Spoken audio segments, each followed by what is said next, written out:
merah-merah. PSM Makassar, Pak. Iya, PSM Makassar. Silahkan duduk, Pak. Sedikit saya bacakan biodata dari beliau. Beliau sebelum menjabat di Kepala Kantor Kementerian Agama Kabupaten Maros, dia pernah menjabat di Kabupaten Tanah Toraja. Pernah menjabat di sini selama 4 tahun dengan posisi yang sama. Kepala Kantor Kementerian Agama juga sama. Nah, habis dari situ berangkat ke Takalar. Takalar juga adalah salah satu kabupaten yang ada di Sulawesi Selatan. Gitu. Beliau di sana selama 22 bulan, kemudian pindah ke Maros dan sampai sekarang ada di Maros posisinya di kantor Kepala Kantor Kementerian Agama Kabupaten Maros. Gitu. Pendidikan beliau S1-nya IAIN Alauddin Makassar. Sekarang sudah menjadi Universitas UIN Alauddin kalau sekarang, dengan jurusannya perbandingan agama. Beliau mengambil jurusan perbandingan agama, kemudian lanjut S2 di Universitas Muslim Indonesia Makassar dengan jurusan manajemen pendidikan Islam, dan lanjut S3 di universitas yang sama, Universitas Muslim Indonesia Makassar, dengan jurusan yang sama pula, manajemen pendidikan Islam. Nah, beliau ini, makanya saya tadi bilang, saya pengantarnya teori tanpa pengaplikasian itu omong kosong, sia-sia ngapain belajar teori kalau nggak ada aplikasiannya. Nah, kebetulan beliau ada di sini, kita akan belajar banyak bagaimana pengaplikasian beliau dalam moderasi beragama. Karena kenapa? Karena beliau pernah langsung terlibat dalam penyelesaian konflik di beberapa daerah, termasuk di Tanah Toraja. Dan terutama konfliknya, konflik-konflik tentang perilaku beragama. Kayak gitu. Untuk lebih jelasnya, waktu dan tempat saya persilahkan kepada Bapak Dr. Haji Muhammad SAG MAG. Saya persilahkan, Pak. Terima kasih saudara moderator Dinda Resa, hadirin, Dinda semua, mahasiswa, para sivitas akademika yang sudah hadir. Saya menyapa dengan memberi salam, selamat sore dan salam sejahtera buat kita semua. Yang saya hormati Pembimas Katolik, Pembimbing Masyarakat Katolik, Kantor Wilayah Kementerian Agama Provinsi Sulawesi Selatan, Bapak Dr. Andrus Paulus Polondongan MM. Beliau waktu saya tugas di Toraja yang belum sebagai penyelenggara Katolik. Jadi ketika saya datang, saya lantik beliau sebagai penyelenggara Katolik. Dia langsung viral. Muhammad lantik Paulus. Oke, itu ya. Itu kan sebuah hal yang susah dibuat sebuah opini yang bisa viral. Dan saya hormati sivitas akademika dari Atma Jaya dan seluruh yang sudah hadir, pengelola Yayasan Sahabat Bayo-Bayo, dan seluruh hadirin khususnya yang saya cintai, anak-anak sekalian yang sudah berada di Toraja, dan insya Allah akan menikmati udara Toraja yang sangat beda dengan udara-udara di tempat lain. Saya akan berbicara tentang moderasi, teori sekaligus aplikasi pelaksanaan manajemen konflik umat beragama di beberapa tempat yang saya sudah tempati, di Parepare, Toraja, Takalar, dan Maros. Moderasi beragama itu berasal dari kata moderat, moderasi, moderat. Moderat itu artinya jalan tengah. Ya. Jadi kalau kita beragama ditambah dengan kata moderasi beragama, itu artinya kita mengambil jalan tengah dalam beragama. Mengambil jalan tengahnya. Kalau kita mengambil jalan tengah, itu artinya kita bukan ekstremisme dan juga bukan liberalisme. Ekstremisme adalah kiri dan liberalisme adalah kanan. Anak sekalian, para mahasiswa, di sini saya mencantumkan kata isme. Artinya kalau sudah menggunakan kata isme, itu artinya kita sudah menganggap diri kita yang benar, agama kita yang benar, dan agama lain salah.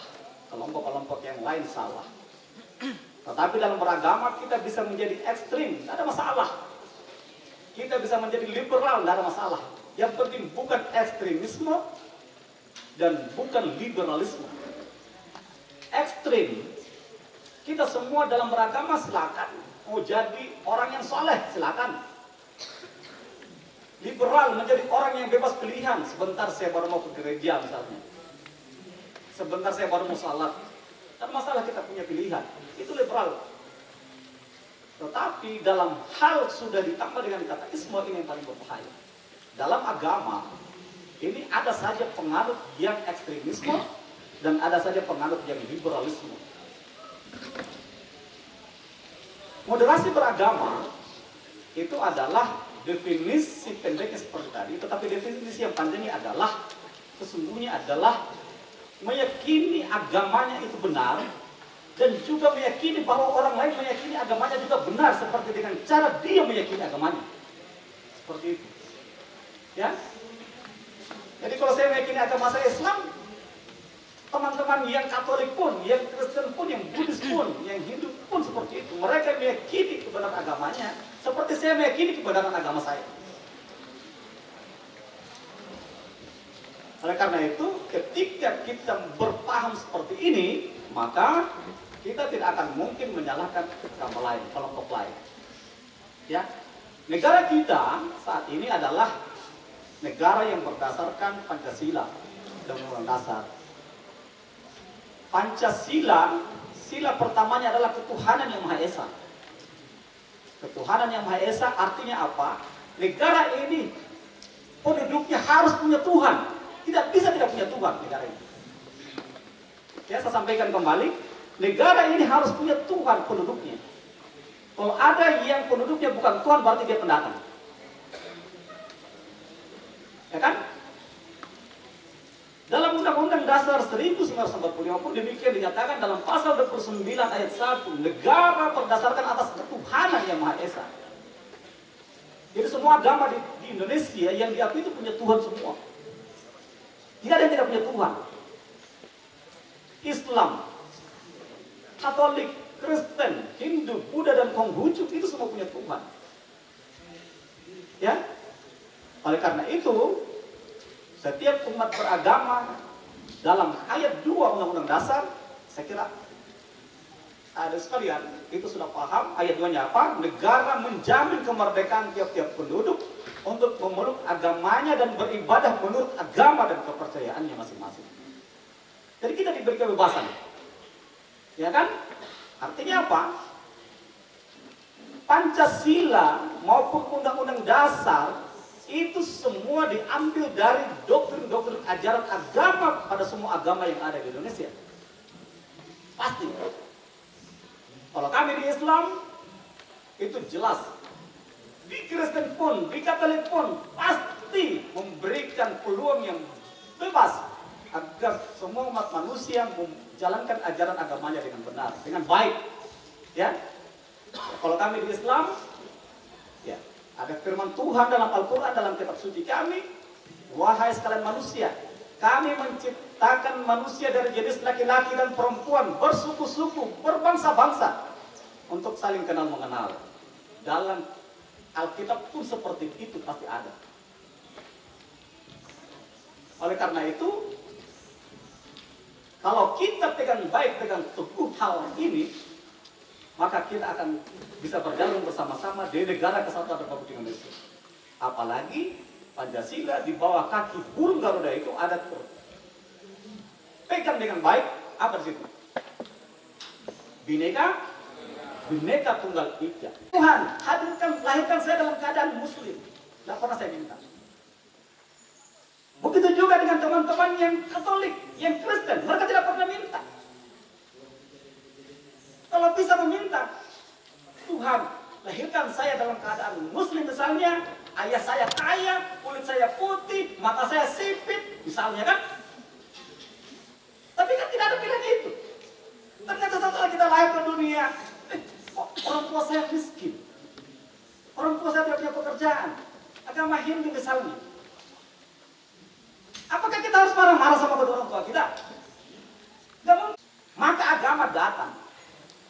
Khususnya kepada 3 agama, Yahudi, Nasrani, dan Islam, itu memberikan betul-betul doktrin yang benar bahwa agama itu sebagai alat agar manusia selalu berperi kemanusiaan dan berperi kemakhlukan. Ya, kalau berperi kemanusiaan, antar kita sesama manusia. Tapi kalau peri kemakhlukan, coba lihat di alam yang kita datangi, alam terbuka seperti ini. Di sini ada pohon, ada bebatuan yang sudah beratus-ratus tahun. Ya kan? Ada sungai. Mungkin ada dari kita yang suka binatang, pelihara kucing, pelihara anjing, ada babi. Ya kan? Bahkan ada yang lebih senang sama babinya daripada yang lain. Iya kan? Saya waktu di Toraja datang, ketika sama Kom Dimas Katolik, ketika mendatangi acara pelepasan jenazah teman-teman yang Kristen, itu dihadirkan pemotongan babi, pemotongan kerbau. Saya sampaikan sama teman-teman, kalian harus menerima ini. Inilah yang perbedaan yang harus kita terima dan tidak boleh kita saling menyalahkan. Kenapa orang Toraja begitu di depan kita mereka potong babinya misalnya? Tidak boleh. Ini sudah tradisi kebiasaan mereka. Ya kan? Nah, makanya persoalan perbedaan termasuk suku. Saya orang Buton, ya? Saya orang Buton. Istri saya orang Sidrap. Saya tidak pernah minta mau lahir jadi orang Buton. Saya tidak tahu, saya minta lahir sebagai orang Jawa. Ya kan? Karena kalau orang Jawa pasti bisa jadi presiden. Ya kan? Ya, seperti itu. Kalau yang lainnya coba, istri saya orang Sidrap, tidak pernah saya minta bahwa nanti istri saya orang Sidrap ya Tuhan, Tuhan ya Allah berikan saya istri orang Sidrap, tidak pernah. Ya? Nah, kemudian dalam tradisi perjalanan agama-agama, semua agama punya masalah dalam hal beradaptasi dengan masyarakat. Ya, kami di Islam ada namanya Piagam Madinah. Ya, kalau di Katolik pasti ada lah. Ya, mungkin ada doa rosario misalnya. Ya kan? Kami di Piagam Madinah itu memberikan kebebasan kepada semua orang untuk memeluk agama yang dia suka. Ya. Nah, kemudian negara kita selain Pancasila, Undang-Undang Dasar, Bhinneka Tunggal Ika, ada namanya lembaga kementerian yang membawahi agar persoalan moderasi ini berjalan dengan baik. Apa itu? Kementerian Agama. Tahun 2022 Menteri Agama Yakut Khalil Qomas mencanangkan tahun toleransi. Ya, tahun 2023 lanjut lagi. Dan itu didasarkan pada Peraturan Menteri Agama nomor 18 tahun 2020 tentang visi dan misi Kementerian Agama. Visi Kementerian Agama adalah Kementerian Agama yang profesional dan andal dalam membangun masyarakat yang soleh, moderat. Coba ya. Visi Kementerian Agama itu harus moderat, Pak. Begitu juga dengan misi Kementerian Agama. Misi Kementerian Agama yang pertama itu adalah meningkatkan kualitas kesolehan umat beragama. Misi yang kedua adalah memperkuat moderasi beragama dan kerukunan umat beragama. Apa pertanyaannya? Sebelum kita cerita lebih lanjut tentang kasus-kasus. Mengapa moderasi beragama sangat dibutuhkan di Indonesia? Pertanyaannya. Mengapa?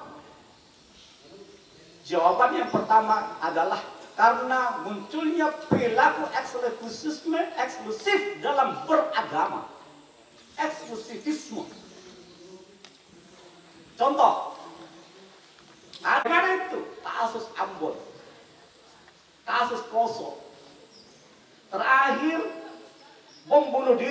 Dewan Katedral di Makassar. Mereka itu adalah, mereka bukan membunuh karena agama tidak melarang orang bunuh diri. Saya nggak tahu di Kristen, saya nggak tahu di Katolik. Tapi saya yakin orang dilarang bunuh diri. Doktrin yang mereka terima itu adalah membom orang lain. Kalau mereka ikut mati, berarti mereka mati sebagai martir, sebagai syahid. Tetapi ketika diledakkan bomnya, dia itu mati dan dia menjadi martir, dia menjadi syahid. Mengapa moderasi beragama akan dibutuhkan di Indonesia? Karena tingginya semangat beragama masyarakat, tetapi tidak sejalan dengan kecintaan mereka kepada NKRI. Tidak sejalan. Susah untuk pendirian rumah ibadah. Nah, sekarang masih ada lagi kasus di Parepare. Ada sekolah Kristen kini diberikan izin oleh masyarakat. Mereka mau bongkar itu. Dan betul negeri. Tapi ditingkatkan lagi menjadi sebuah peraturan pemerintah. Tapi sampai sekarang belum. Nah, jadi nanti mudah-mudahan ini generasi milenial ini bisa lebih hebat. Yang kedua, saya waktu tugas di Toraja, ada anak-anak kita yang sekolah dasar di Sanggala ini Sanggala ini, ada di atas sana. Itu anak-anak dari SD Kristen tidak mau hormat bendera. Mengapa tidak mau hormat bendera? Karena dianggap bisa mencederai iman mereka. Apa penyelesaiannya?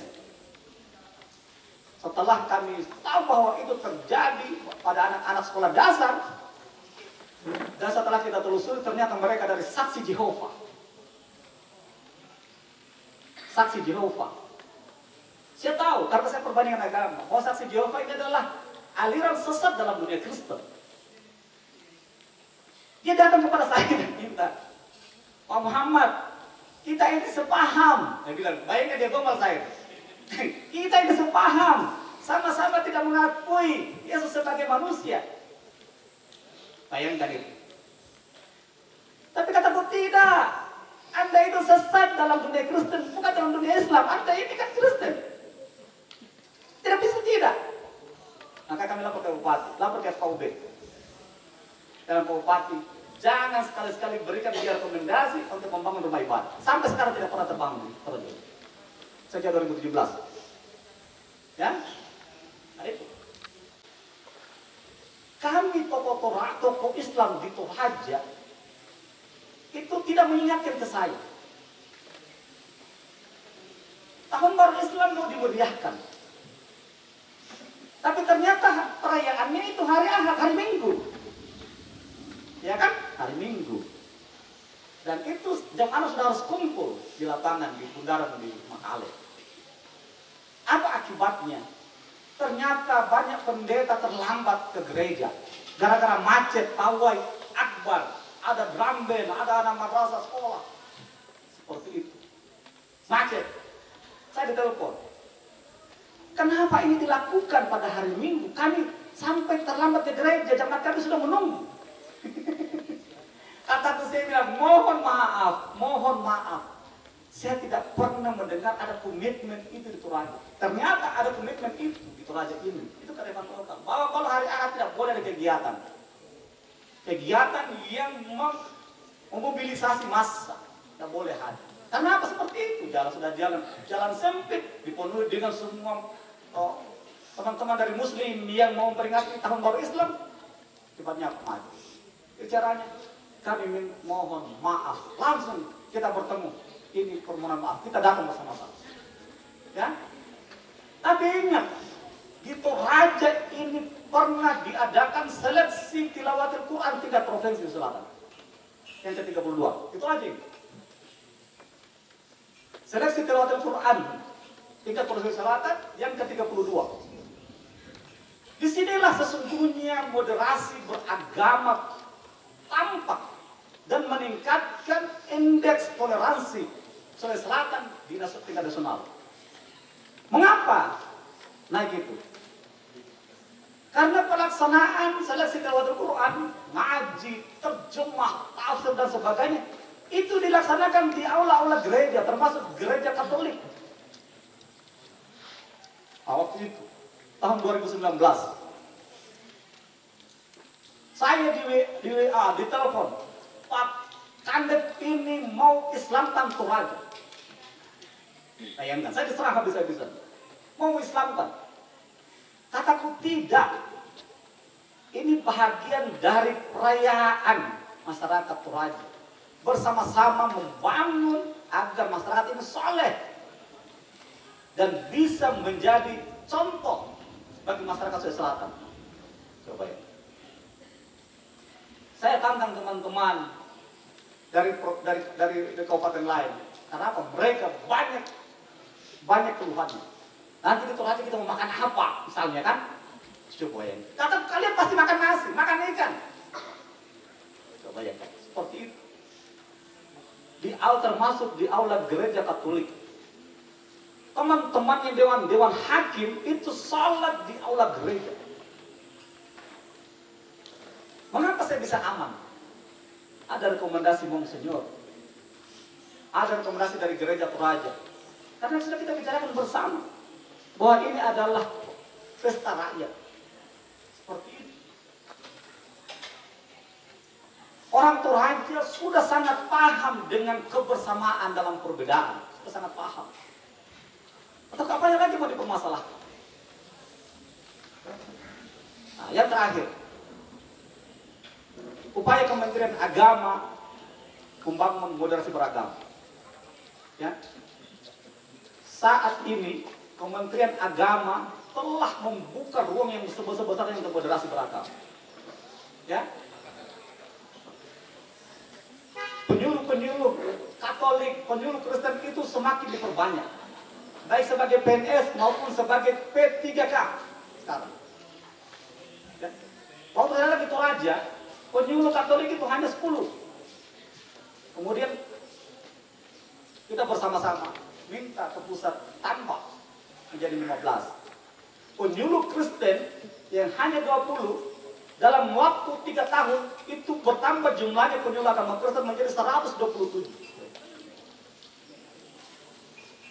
Kalau seperti ini kan enak. Kita sama-sama jalan.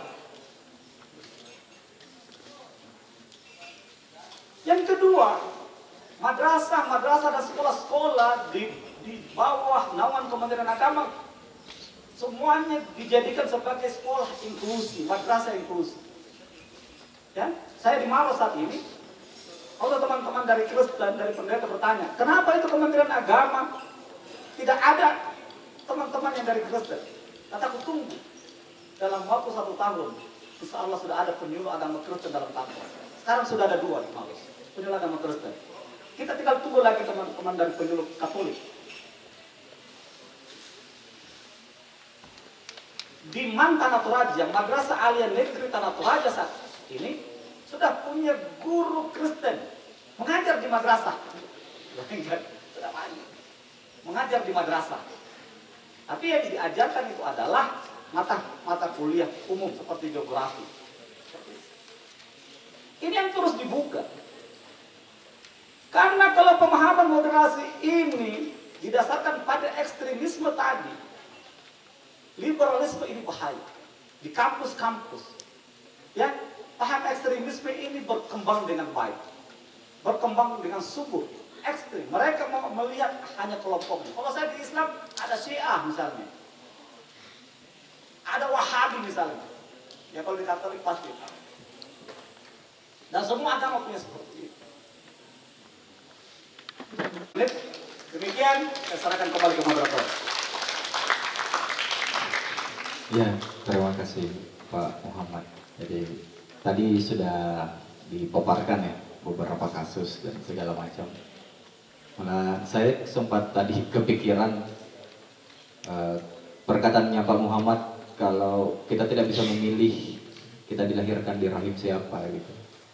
Tiba-tiba kepala saya langsung banyak opsi mau dilahirkan di rahim siapa. Kalau saya sih pengennya mau saudara sama Rapatar gitu. Saudara sama Cipung, lumayan. Gitu. Oke, teman-teman, kita masuk ke sesi tanya jawab. Adakah Wow, banyak sekali. Tapi yang sudah di sesi sebelumnya, tolong jangan angkat tangan ya, biar kita bisa berbagi lah. Gitu. Siapa yang belum? Saya tadi lihat di sesi sebelumnya, Ade Aini ngotot saya, teman kita satu. Cik, Oke, teman-teman semuanya, di sini saya sebelumnya tidak butuh apa itu namanya door prize, Pak. Saya ingin bertanya, kebetulan ini memang momen di mana saya bisa dihunjuk dari kampus untuk mengikuti kegiatan ini. Nah, kami juga membutuhkan banyak biaya kan, Pak, untuk berangkat ke sini. Mungkin saya ingin menuntut ilmu saya di sini. Oke, pertanyaan saya seperti ini, Pak. Tadi Bapak sudah mempresentasikan bagaimana tentang kegiatan beragama, baik itu secara eksternal maupun internal, Pak. Nah, bagaimana pandangan Bapak ketika Bapak melihat agama ini dijadikan bahan politik? Itu pertanyaan besar saya, Pak. Itu yang pertama ya, Pak. Bagaimana pandangan Bapak melihat agama dijadikan bahan politik? Yang kedua, seperti ini, Pak. Saya kebetulan dari kampus Universitas Santo Thomas dan mengikuti beberapa organisasi, Pak. Di sini saya sudah banyak melakukan kegiatan, baik itu eksternal maupun internal, untuk kegiatan mengabdi kepada masyarakat. Kedua juga mengikuti penyelesaian masalah-masalah tentang kasus di bawah umur. Nah, pertanyaan saya, Pak, tindak lanjut dari pejabat-pejabat yang ada di Indonesia ini, bagaimana mengatasi solusi-solusi yang seperti itu, Pak? Oke, kita bisa bekerja sama dengan mahasiswa, dengan kaum muda. Bahwasanya Indonesia menuntut harus anak muda yang mengembangkan dan menjunjung tinggi negara kita ini. Apa poin yang paling penting yang bisa dikasih kepada kami anak muda ini supaya bisa menyelesaikan masalah-masalah tersebut, Pak? Terima kasih, sekian. Saya Grace dari Universitas Katolik Parahyangan Bandung. Tadi Bapak sempat menyebutkan bahwa hadirnya agama itu yang tadi awalnya ada Yahudi, Nasrani, dan Islam itu untuk supaya jadi pedoman bagi manusia untuk berperi kemanusiaan. Tapi kalau misalkan kita lihat di realitasnya kan, orang-orang yang beragama pun kemanusiaannya nggak ada gitu, dan nggak berperi kemanusiaan sama sekali malahan. Karena saya pribadi, saya punya teman yang dia tidak memeluk salah satu dari 6 agama yang ada di Indonesia ini. Dia masih menganut agama yang tradisional. Dan kalau dilihat ya perilakunya malah lebih manusiawi daripada teman-teman saya yang Katolik, yang Muslim, yang Hindu, Buddha, dan segala macam. Yang menjadi pertanyaan saya, kalau misalkan agama ini dijadikan sebagai landasan supaya manusia itu lebih berperi kemanusiaan lagi, tapi di satu sisi manusia yang beragama malah nggak berperi kemanusiaan, apakah sebenarnya doktrin-doktrin agama ini yang malah jadi penyebab mereka nggak berperi kemanusiaan, atau apa, Pak? Dan tambahan lagi, kalau misalkan ngomongin soal moderasi beragama, karena sekarang di sini para generasi muda yang datang, kalau saya sebagai Gen Z ya, saya melihat teman-teman di sekitar saya tuh cukup apatis dengan hal ini gitu. Ngomongin soal agama tuh bukan sesuatu yang urgent banget lah, kayak bukan hal yang nggak usah, kayak ngapain sih ngomongin hal itu. Jadi akhirnya itu yang bikin pemahaman tentang toleransi itu sendiri juga berkurang gitu. Kalau dari Bapak sendiri, apa sih yang sebenarnya generasi sekarang, generasinya kami ini harus mengedepankan hal apa gitu, biar kalau ngomongin soal agama tuh kita nggak harus yang sensitif lagi kan, karena adanya kegiatan kayak gini itu kan karena adanya apa ya, sikut menyikut di agama di Indonesia, makanya ada moderasi beragama, karena berarti ada sesuatu yang nggak beres, makanya harus kita omongin. Kalau dari Bapak sendiri, apa sih yang diharapkan dari generasi muda ini biar kedepannya kalau ngomongin soal beragama ya kita yowes aja lah, bukan sesuatu yang sensitif yang sampai menimbulkan perdebatan di mana. Terima kasih.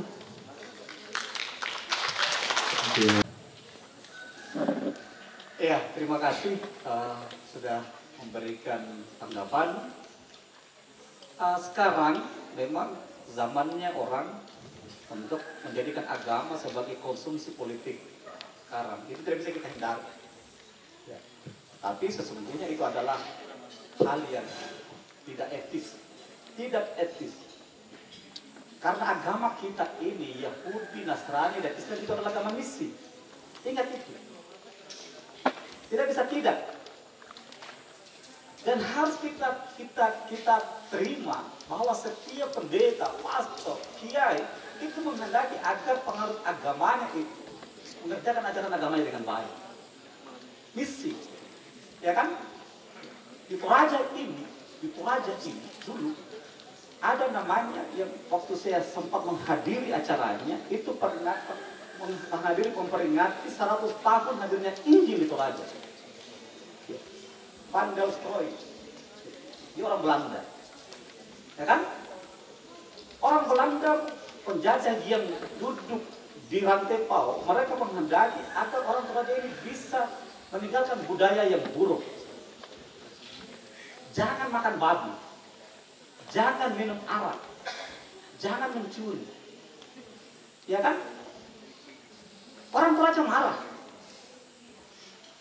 Kenapa kami dilarang? Ini sudah menjadi kebiasaan kami turun-temurun dari orang tua kami dulu, dari nenek moyang kami dulu. Marah orang Toraja. Akibatnya apa? Dia bilang, kalau saya menemukan orang Belanda, saya langsung tombak, bunuh. Seperti itu. Jadi ini sesungguhnya adalah sebuah hal yang tidak bisa dinafikan. Dalam setiap agama, khususnya Yahudi, Kristen, Nasrani, dan Islam, itu tidak bisa tidak. Karena apa? Mau ada namanya politik produktivitas, politik pemberdayaan, politik pengembangan. Pasti ada itu. Yang membombardir Gaza sekarang itu kan orang Yahudi tidak mau tahu apakah ada Kristen, ada Katolik, ada Islam di situ. Mau anak-anak, mau ibu, mau. Tapi yang jelasnya mereka harus jadikan sebuah negara, itu negara Israel. Ini yang terjadi. Kelompok-kelompok ISIS yang membuat berantakan negara Timur Tengah saat ini, itu ternyata itu mereka adalah dibayar dan mereka adalah tidak punya pemahaman yang kuat tentang agama. Bulan lalu saya bersama ketua Yayasan Rumah Moderasi Beragama. Dia itu ternyata mantan duta besar ISIS Asia Tenggara. Dia menyatakan, ternyata setelah saya di Nusa Kambangan membaca buku-buku, ketika dia di Nusa Kambangan diberikan buku-buku tentang agama, dia baru sadar, ternyata agama ini adalah jalan yang terbaik untuk menjalani kehidupan. Hanya karena dia tidak paham, sehingga mereka didoktrin, akhirnya apa? Mereka mau membunuh. Bayangkan, kalau dengan doktrin agama mereka membunuh. Kami misalnya di Muslim, dengan teriakan Allahu Akbar, tembak sesamanya Muslim misalnya, bunuh. Ya kan? Seperti itu. Jadi tinggal etis atau tidaknya. Ya. Mungkin dalam hal politis sebagai kata dasarnya, ya, yang mengarah kepada kebijaksanaan, politis itu yang mengarah kepada kebijaksanaan, saya minta, mungkin kita bisa hubungkan dengan misi itu. Silakan. Yang penting kita ikuti aturan-aturan main. Ya? Ya. Aturan-aturan main yang misalnya apa? Tidak boleh mengajak orang, tidak boleh, pokoknya yang penting yang tidak etis. Jadi tetap konsep terbangunnya negara kesatuan Republik Indonesia ini kan semua dari situ. Semua bersatu, dari Kristen, dari Katolik, dari ada semua. Sehingga piagam Jakarta yang tadinya mencantumkan pelaksanaan syariat Islam bagi pengaruh-pengaruhnya itu pun dihapus. Coba tanya. Jadi tidak bisa. Jadi politik dalam hukumnya dengan pemberdayaan umatnya, pemberdayaan jamaatnya itu tidak boleh tidak. Harus kita jalankan. Hanya kan kadang kasar. Orang bermain kasar, ya.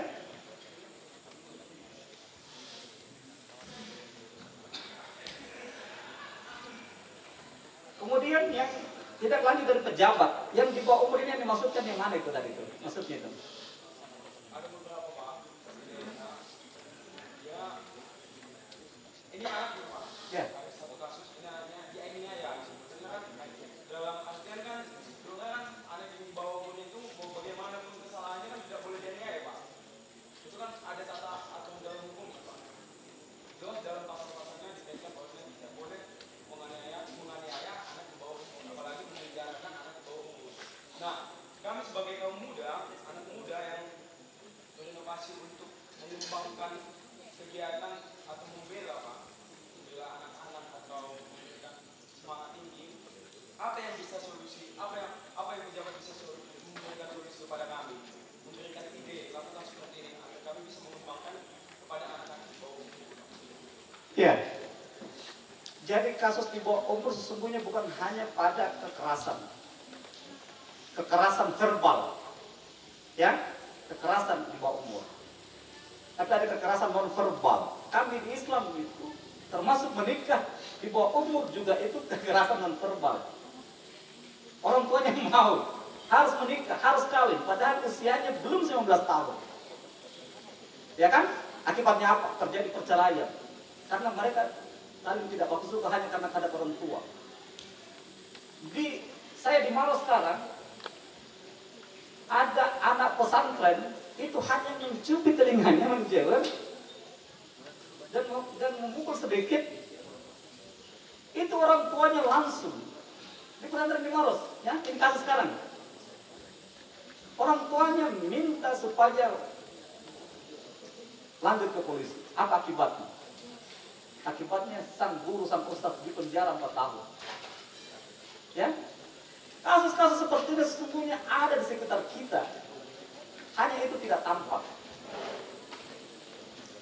Saya sedikit mau mengkritisi. Ya, maksud saya adalah selama ini yang selalu dijadikan pedoman pegangan adalah bahwa undang-undang harus menghendaki kita seperti ini. Akibatnya apa? Kearifan-kearifan lokal yang sudah berkembang di masyarakat tidak sesuai dengan undang-undang yang sudah berjalan. Ya kan? Kearifan-kearifan lokal yang sudah berjalan di masyarakat itu tidak sesuai dengan undang-undang. Karena dipikir dulu undang-undangnya, karena orang-orang hebat semua, tetapi kearifan lokal yang sudah berjalan dan selama ini menjadikan negara kita besar, itu akhirnya terjadi benturan. Ya? Anak saja misalnya dulu, kalau kami ini, anak-anak itu kan generasi Z ini, atau generasi milenial atau generasi Z ini. Z. Kalau kami dulu, kalau Reza mungkin nggak dapat. Saya aja kalau mau belajar ngaji, sesudah maghrib, itu harus mengisi air dengan Tuhan harus penuh, baru ngaji. Ya kan? Saya di sekolah, waktu masih SD, ketika jam istirahat jam 10, saya sama teman-teman pergi di kebun di belakang sekolah, ambil pepaya karena banyak yang masak kan kebun sekolah. Ketika terlambat datang itu kami langsung dipukuli. Jadi sesungguhnya sekarang yang harus kita selalu simpan. Pembuatan undang-undang yang sekarang ini tidak harus selalu disesuaikan dengan kearifan lokal. Ya kan? Sesuai dengan kearifan lokal. Ya. Undang-undang Omnibus Law saja misalnya dibikin aturan untuk kepentingan orang atas, bukan untuk kepentingan orang bawah, dibikin saja undang-undang. Nanti pas ada benturan ke MK, berbenturan ke MK. Ya kan seperti ini sekarang. Dulu tidak banyak undang-undang, produk undang-undang dulu tidak banyak. Tetapi kalau kita ada saja semuanya. Nah, seperti itu. Jadi harapan saya kepada generasi milenial, kepada Z ini saya minta, tidak boleh tidak, Andalah ini yang diharapkan menjadi generasi emas di tahun 2040. Generasi emas. Ya kan? Mungkin kami ini dalam saya ini 37 tahun, 8 tahun pensiun kalau tanya umur. Tapi Anda sebagai pelanjut generasi muda, NKRI ini harus tetap utuh dan semua berdasarkan hukum. Ya. Jadi dalam hal penggodokan undang-undang itu saya minta, ya, itu sosialisasi undang-undangnya. Tapi ya hanya sekedar seremoni belaka saja. Nanti putusannya diketok palu selesai. Tapi setelah diterapkan itu undang-undang, kasus undang-undang perkawinan saja misalnya, apa akibatnya? Banyak orang-orang di kampung menikah saja. Nanti di umur 19 tahun baru dicarikan buku nikah. Coba bayangkan. Menikah saja. Padahal mereka sudah haid umur 13 tahun, 14 tahun. Ketika sudah tamat SMA, terjadi tabrakan. Ya kan? Kecelakaan maksudnya. Siapa yang tabrak? Itu dia calon suaminya. Apakah harus ditunda pernikahannya, perkawinnya? Tidak mungkin kan? Mengapa tidak kembali saja ke umur 16 tahun dulu? Seperti dulu, aturan dulu. Dulu undang-undang pernikahan, perkawinan itu laki-laki minimal usia 19 tahun, perempuan 16 tahun. Sekarang disamakan, dua-duanya laki-laki maupun perempuan 19 tahun. Ada akibatnya, terjadi kecelakaan. Sudah 7 bulan, sudah besar perutnya. Apakah harus ditunda? Wajar dulu menikah karena tunggu 19 tahun? Tidak mungkin kan? Kenapa tidak disesuaikan dengan kondisi kearifan lokal ini? Kita bertahan. Ya, seperti itu. Ini saya minta kepada generasi milenial, ya, saya minta supaya saya kata ke depan ada yang jadi menteri. Ini saya yakin. Ada jadi wali kota, bupati, bahkan menjadi presiden. Ya, ingat ini. Di tangan Anda semua harapan kami generasi pasca kolonial. Pasca kolonial. Seperti itu. Ya, kemudian yang ketiga, kenapa Yahudi, Nasrani, Islam, karena dalam perilaku mereka tidak berperi kemanusiaan. Itu tadi. Ya, kalau belajar pada kasus mantan dubes ISIS untuk Asia Tenggara yang sekarang menjadi ketua rumah moderasi beragama Sulawesi Selatan, itu tadi masalah ekonomi. Masalah ekonomi. Makanya di setiap agama itu ada untuk saling memberi, kasih. Kami di Islam ada namanya zakat, ada infak. Kalau kita punya kelebihan dan itu rutin kita memberikan kepada mereka yang ada di sekitar kita yang tidak beruntung seperti kita, maka mereka menjadikan brutal. Kalau kita tidak memberi, dan itu hak mereka, ada hak mereka di situ. Tapi coba kalau kita beri rutin, mereka akan bilang, aduh, ngapain saya pergi mencuri rumahnya itu, naik rumahnya pada malam hari atau ketika mereka rumahnya kosong. Kenapa? Nah, selalu diberi kita. Jadi agama itu sesungguhnya ada ajaran kasih yang harus kita terapkan dalam kehidupan. Karena ajaran kasih dalam semua agama itu paling dominan dibanding dengan ajaran non kasih. Sampaikan, kalau kami Bismillahirrahmanirrahim, Ar-Rahman Ar-Rahim, Maha Pengasih lagi Maha Penyayang. Di Katolik pun seperti itu, di Kristen pun seperti itu, ajaran kasih. Jadi bukan hanya sekedar ucapan itu, kasih. Kalau ada kelebihan harta, ini nanti kalau ada pengusaha pun jual mobil hebat, nanti semua menggantikan di Sutala misalnya. Ingat zakatnya. Karena agama itu tidak ada yang mengajarkan untuk membunuh orang, untuk menjahati orang, tidak ada. Undang-undang hasil produksi para legislatif pun seperti itu, tidak ada yang buruk itu undang-undang ketika dibedah. Hanya karena tidak didasarkan pada kearifan lokal sehingga itu terjadi benturan-benturan seperti itu. Kalau ini kita menjadi umat beragama, makanya kita harus, tidak bisa tidak, harus. Karena kalau tidak,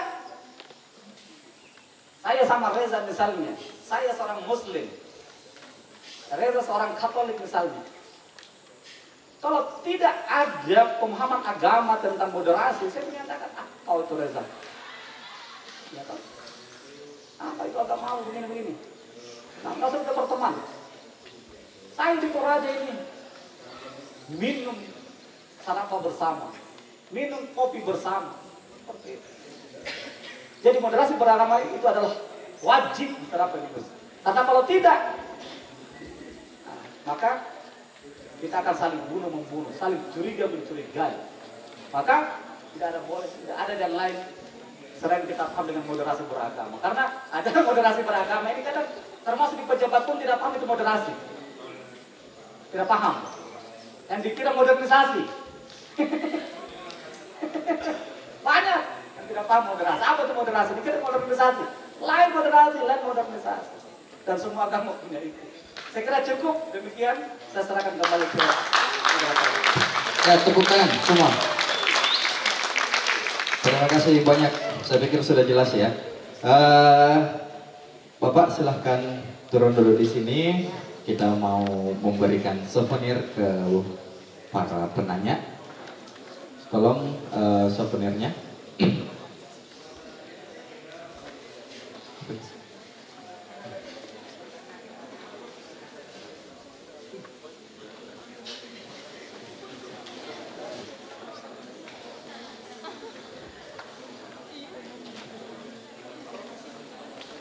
Tadi atas nama siapa, Dek?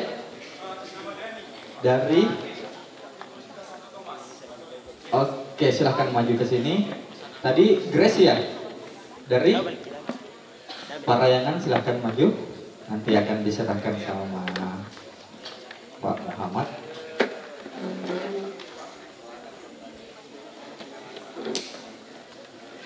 Satu lagi, Pak.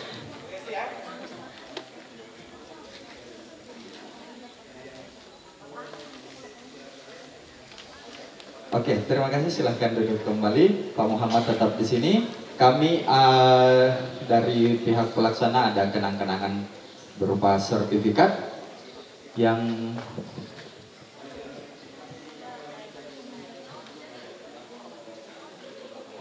yang akan diserahkan langsung oleh Pak Ketua Panitia, Pak Tri. Kami persilahkan.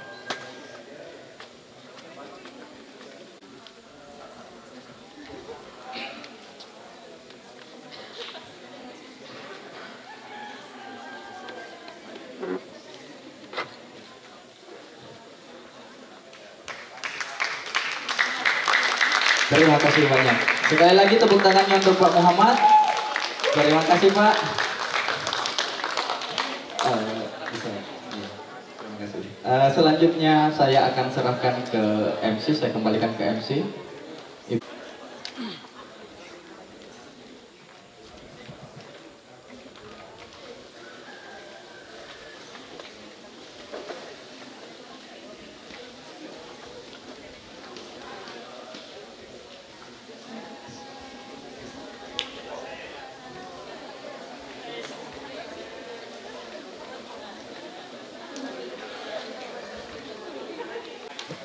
Bagaimana? Capek?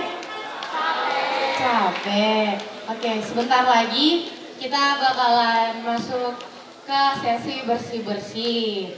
Tapi sebelum itu, kita akan melihat sebuah penyerahan dari Bapak Rektor untuk teman-teman kita dari SMA 4 Tanah Toraja dan SMA Katolik Makale. Boleh tepuk tangannya, teman-teman? Kita panggil ya, Veronica J. Tolanda. Boleh berdiri dari SMA 4 Tanah Toraja, boleh maju. Firman Kalo dari SMA 4 Tanah Toraja. Stefanus VL dari SMA Katolik Rantepao. Selanjutnya ada Grace dari SMA Katolik Rantepao. Denis dari SMA Katolik Makale. Selanjutnya ada Kias. Boleh maju? Oke, terima kasih teman-teman. 4, Pak. Ada SMA 4, SMA Katolik Rantepao dan SMA Katolik Makale. Oh, sorry, 3. Iya, Pak.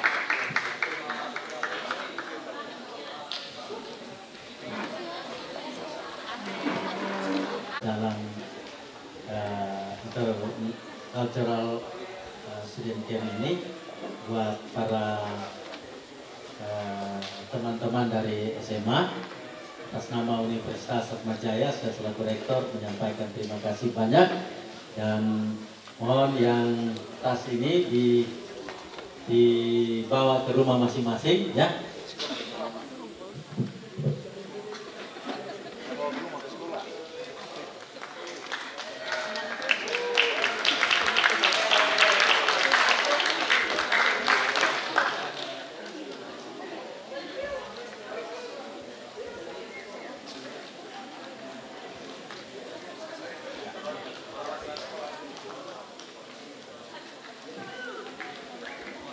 Jadi kami juga akan memberikan apresiasi kepada sekolah. Jam dinding ini bisa dipasang di sekolah, kemudian dilampiri brosur untuk penerimaan mahasiswa baru tahun ini. Silakan. Satu lagi SMA. Jadi brosurnya dikasih sama teman-teman, ya, jam dindingnya dikasih di sekolah ya. Ya.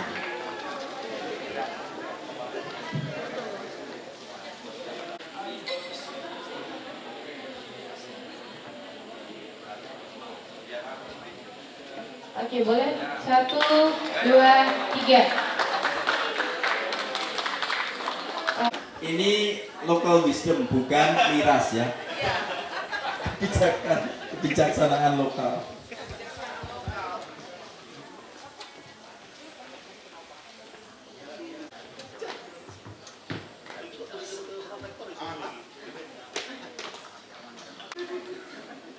Serius.